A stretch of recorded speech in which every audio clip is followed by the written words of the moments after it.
Hay, mangmahalang ang topic ngayon na tinatanong ni Efren. Ang tanong niya ay, maliit yung tiko. May pag-asa ba itong lumaki? Siyempre pag-uusapan for today's video. Interesado ka bang malaman kung ano nakakasagot? Please keep on watching para bago yan. Kung bago ka pa lang sa akin channel, please consider to like this video and subscribe my channel.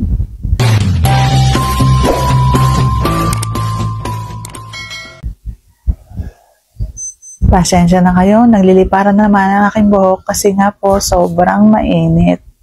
Ang panahon, hindi ko kayang walang hangin. Okay, hindi ako makakapagsalita. Hindi ako makakadaldal dito sa inyo kapag walang hangin. Sobrang init po talaga ng panahon ngayon. So, ang tinatanong ni Efren ay, may pag-asa daw ba? Ang sagot ko ay, meron naman. Kung halimbawang may pera ka, pwede yan lumaki.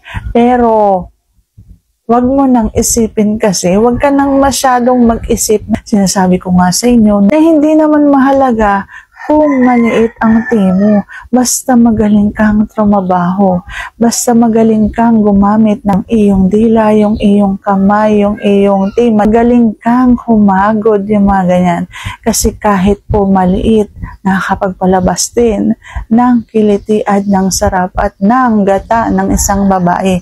Hindi po kailangan na malaki para masarapan ng isang babae.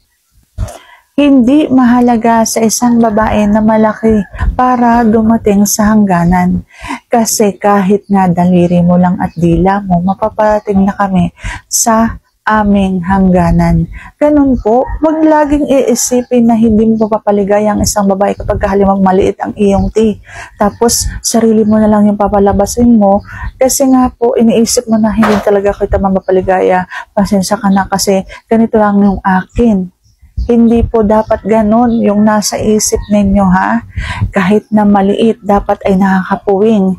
Kahit na maliit yan, ay dapat napapaligayan ninyo ang inyong mga asawa. So, sana nasagot ko ng tama ngayong tanong. If you like this video, please consider to like this video and subscribe my channel. Thank you for watching. See you on my next vlog.